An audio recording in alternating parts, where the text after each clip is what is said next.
just got my ported cylinder back from my rebore, and I also got the cylinder brace, which I'll give you a closer look at here in a second. So I'm gonna show you guys that real fast, and then we'll get into getting this thing running by the end of this video. All right, so here's the braced cylinder. As you can see, we just brought up this ear right here to match the height of this one. And in a higher horsepower application, these things are known to snap off this corner and this corner of the cylinder.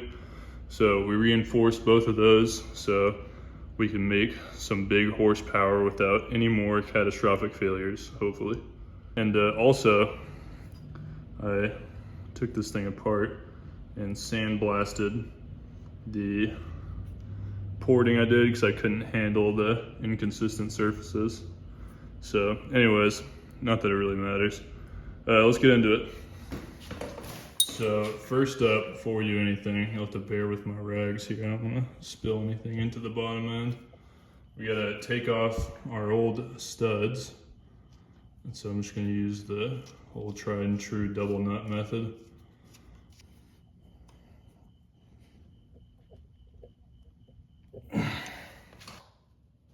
Alright, looks like I have to take out the rags anyways because I need to heat up the cases.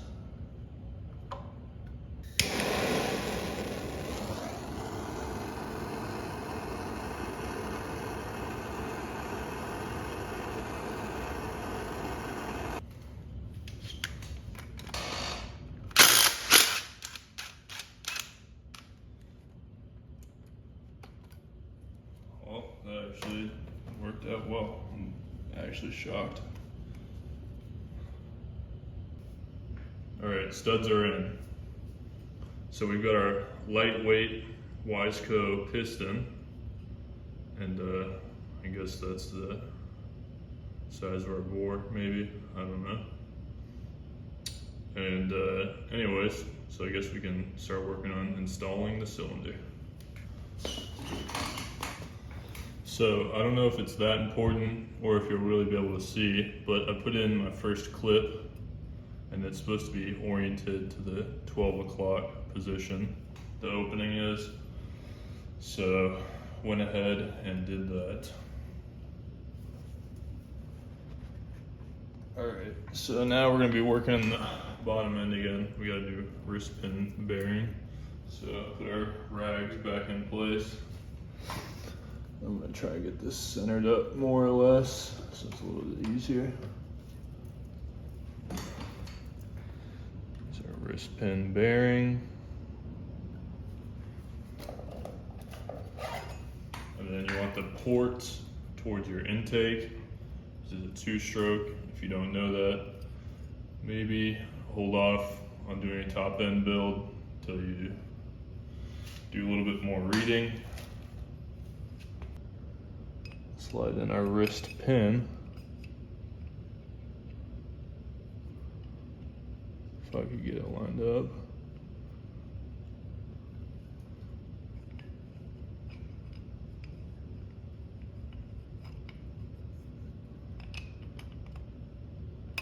Oh, there we go.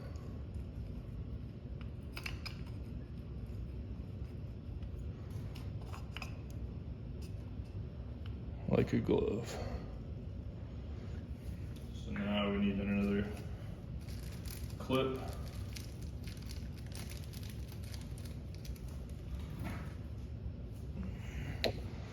Now this part, it's very important that your bottom end is covered up, otherwise you could have a very bad day.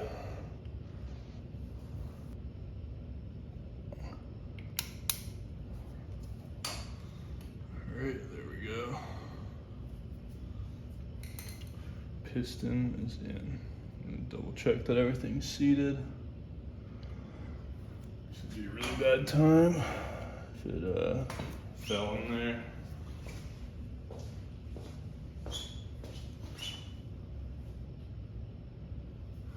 Everything is seated. Now we can pull our rag away again.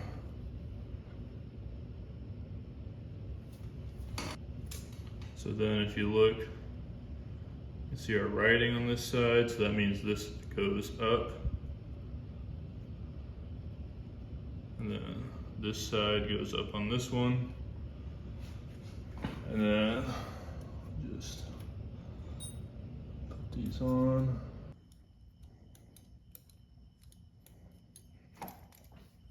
All right. And there's little pins in here that hold the piston in place. The piston ring, sorry. And I do believe we're now ready to put the cylinder on. I also forgot to show you guys this earlier, but I couldn't stand the inconsistent finish on my porting, so I ended up throwing it in my older brother's sandblaster, and it looks really nice now. Anyways, so the more on your base gasket, the more hooked or curved side is going to go towards your exhaust.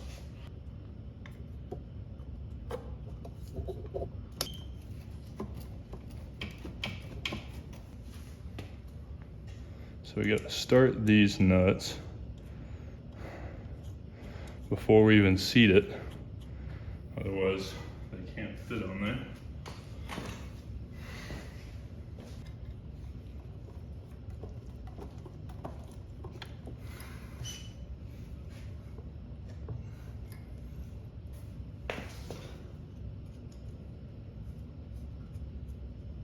So we've got our nuts loosely on there.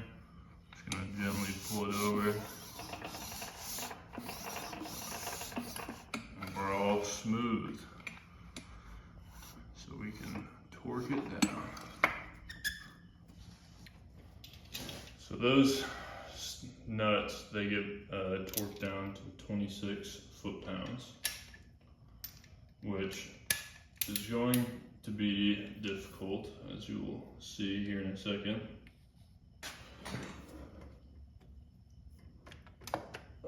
Because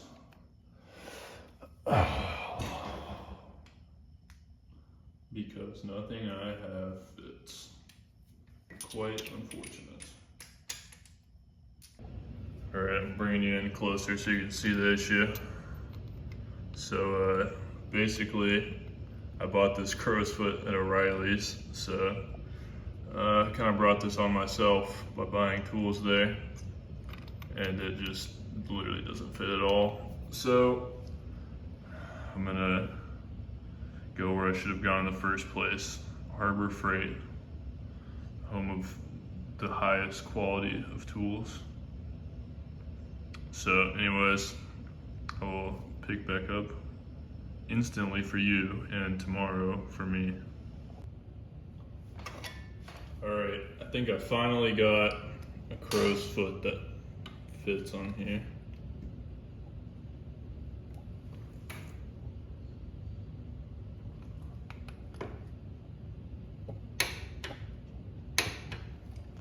All right, now we did this one first, so we're gonna go over here next.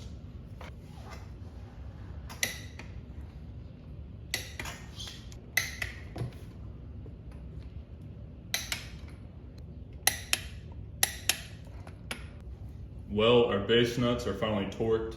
This took me like 3 days to get the right tool. So now we can go ahead and put our head back on. Oh.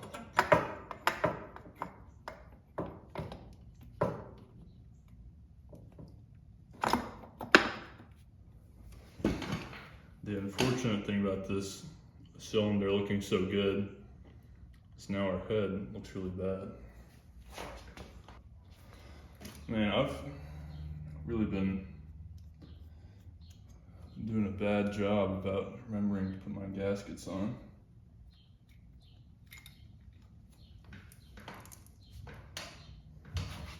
And then if you look at your head gasket, there's a little thing down here and it spells out up, and that goes towards your intake.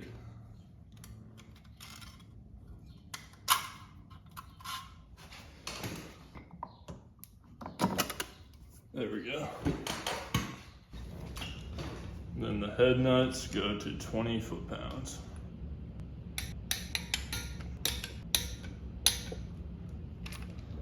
we go. So now we can go ahead and put our intake in. If I could get it lined up.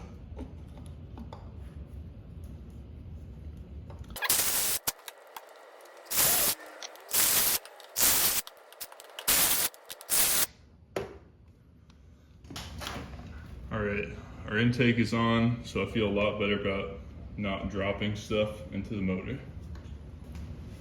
All right, I don't have the best camera angle for this, so I'm gonna throw on the exhaust manifold, and also, I don't know if I've said it yet, but these gaskets are very high quality, so I'm pretty happy with that.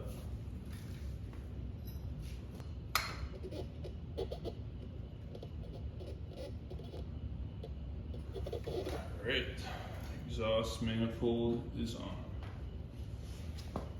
Now we can put our engine mount back on there.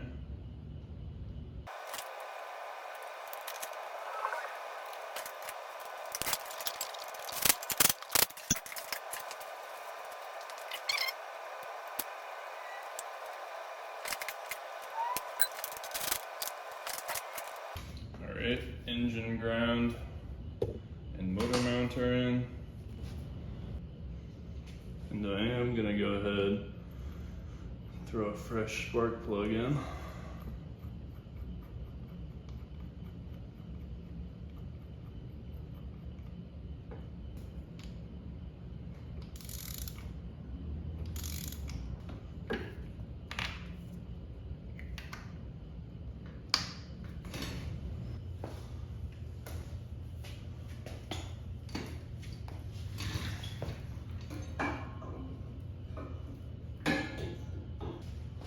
Also, if you don't have one of these hooks for exhaust springs, it's an absolute game changer. It makes it so much easier.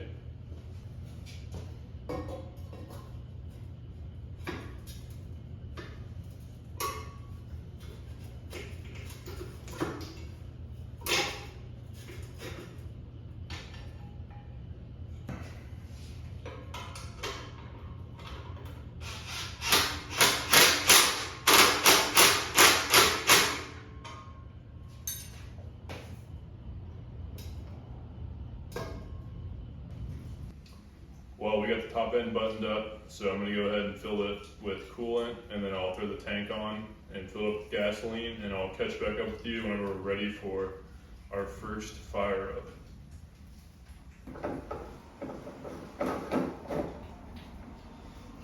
All right, we've got this thing fueled up, so I guess let's see what happens.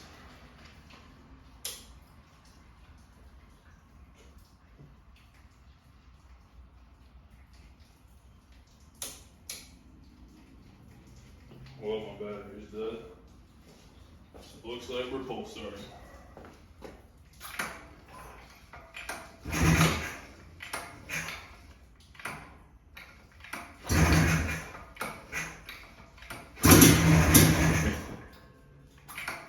I like that.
Considering that a win. a major win, considering that's my first top end rebuild. So I'm gonna do 3 more idling heat cycles, and then I'll catch back up with you whenever I'm actually riding this thing.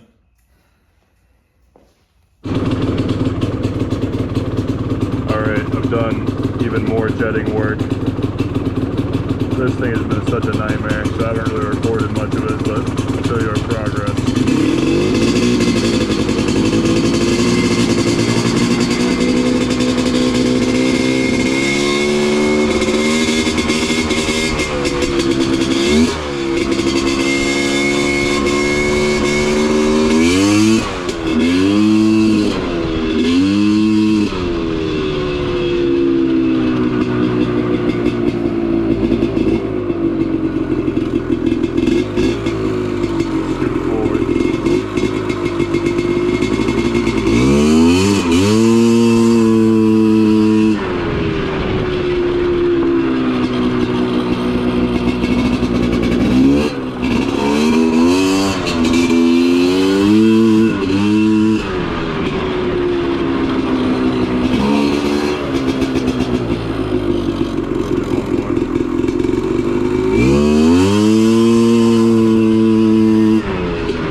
So in an attempt to get this thing running right, I've been running into tons of jetting issues because this airbox doesn't flow quite as much as the scrambler one. So all my jetting is super weird compared to the scramblers, and basically the issue is I don't have the right jets. So this air filter setup is kind of interesting. You can see up in there, it just passes straight through, and the filter is inside there. Well, that was a terrible explanation, but anyways, these holes are going to increase the airflow, and hopefully that will make our jetting a little bit easier. And I'm also taking out the Shindy needle jet and pilot to put in my genuine ones from the factory, because I think that might be contributing to my issue. So I guess we'll find out if those are worth anything, because I thought they would be because they're made in Japan. But anyways, I guess let's see if that fixes our jetting. Alright, I've made a discovery that might be relevant to some of you guys if you have a similar machine. So I got a Shindy rebuild kit, and I slapped their pilot in there thinking surely it'll be the same as stock, but at the time I didn't know anything, so I didn't actually check the numbers. And the Shindy kit has a 35 pilot, and this machine calls for a 30 pilot. And even with the performance upgrades we've done, the 35 is still way too rich. So do not run the Shindy pilot jet, run the stock one. Hopefully this fixes all my issues, I hope. So I'm gonna slap this all back together, and then I'll catch back up with you whenever I'm taking this for a test drive, and hopefully I can actually floor it from a dead stop and it doesn't bog like crazy. So I think I've got my tuning sorted out, so I guess I'll leave you off with this full throttle pole. Maybe I'll put up a video against one of my old ones so you can kind of compare. But anyways, I'm gonna have to lean forward so I don't wheelie.